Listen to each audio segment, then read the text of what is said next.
석기시대부터 중세시대, 현대사까지. 안녕하세요. 역사를 가르치는 석중쌤입니다. 우리는 지난 시간에 절대왕정과 계몽사상에 대해 배워보았습니다. 오늘부터는 시민혁명들에 대해서 살펴볼 텐데요. 그 첫 시간으로 오늘은 영국혁명과 미국혁명에 대해 살펴보도록 하겠습니다. 교과서 142쪽이고요. 영국혁명입니다. 먼저 청교도 혁명인데요. 일단 영국의 역사를 간략하게 우리가 살펴볼 필요가 있습니다. 영국은 귀족의 권리를 인정한 문서인 대헌장을 왕이 승인한 이후에 의회 제도가 도입되고요. 그 의회가 이제 정착됩니다. 그래서 영국의 정치는 의회와 왕권이 조화를 이루면서 이제 이루어졌는데요.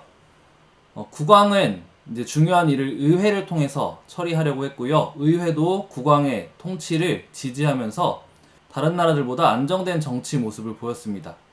그래서 다른 유럽 지역들보다 빠른 시기인 16세기에 절대 왕정이 수립되기도 했는데요. 종교적으로 영국은 종교개혁이 정치적인 목적에 의해서 일어나게 됩니다. 그래서 영국 국교회가 수립이 되는데요. 이 국교회는 정치적인 이유 때문에 갈라진 것이었기 때문에 가톨릭과 사실 크게 차이는 없었습니다. 이러한 상황 가운데서 이제 16세기 이후에 경제 상황이 변하면서 새롭게 등장한 계층이요, 젠트리라는 계층입니다. 이 젠트리는 장원제가 무너지면서 등장하게 된 지주층인데요. 이 젠트리들은 농촌의 행정을 담당했습니다. 그러면서 이제 사회 지도층으로서 성장을 하게 됩니다. 그래서 상공업으로 성장한 시민과 함께 의회까지 진출하게 되는데요.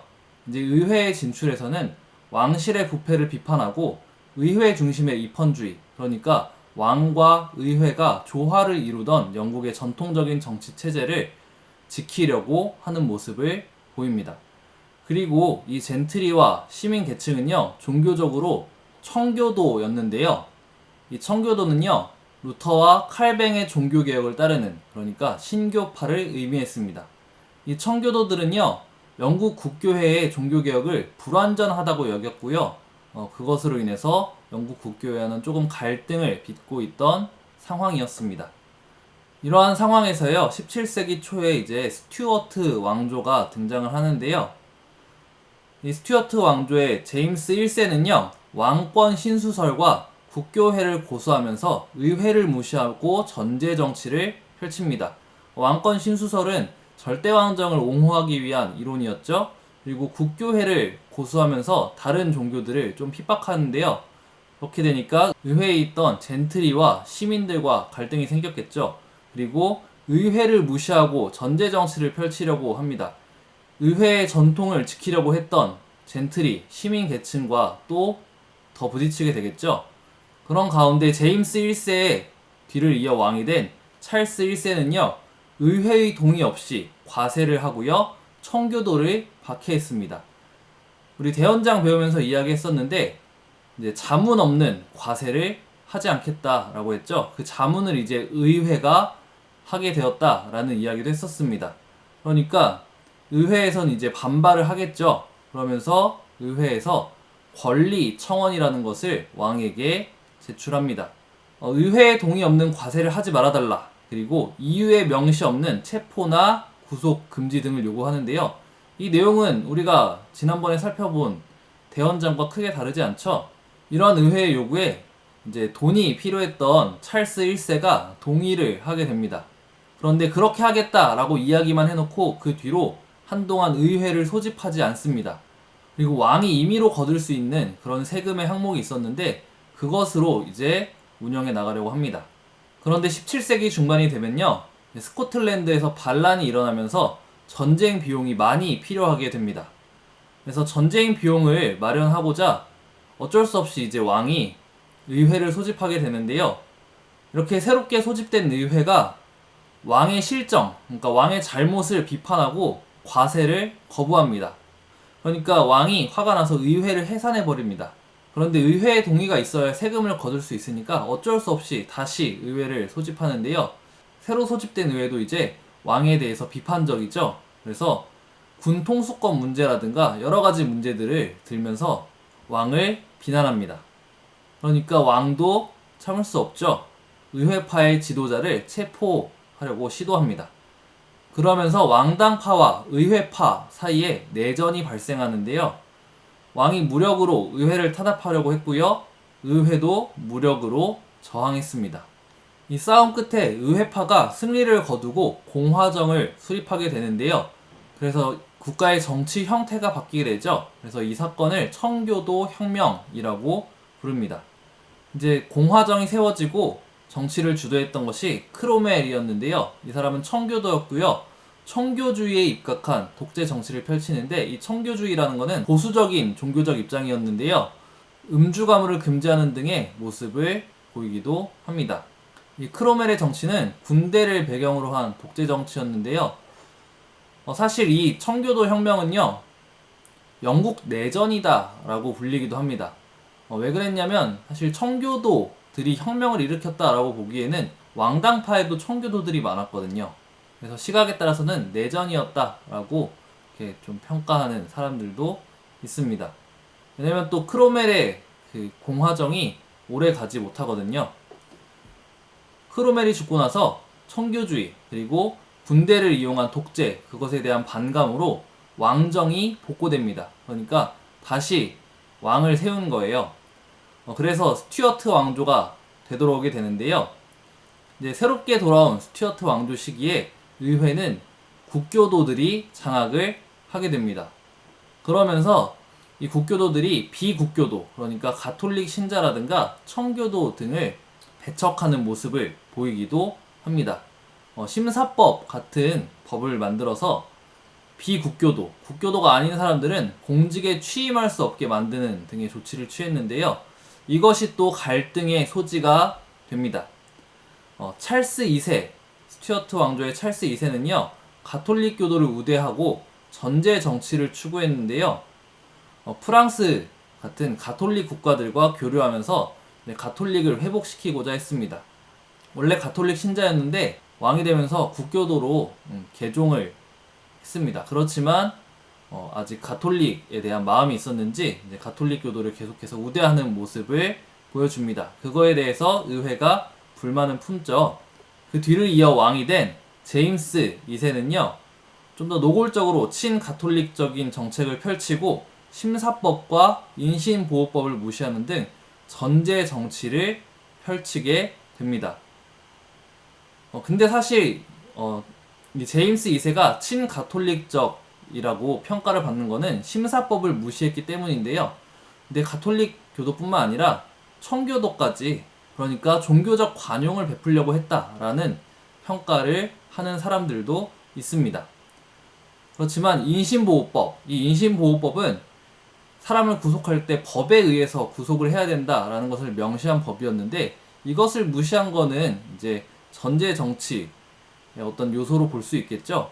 그러면서 이제 의회와 충돌하게 됩니다. 의회가요, 결국에 이 제임스 2세를 폐위하는 결정을 내리게 되는데요. 그러면서 제임스 2세의 딸이었던 메리와 또 사위였던 윌리엄을 공동 왕으로 추대합니다. 그러니까 이 메리와 윌리엄이 네덜란드에 살고 있었는데 군대를 이끌고 영국으로 들어오는 거예요.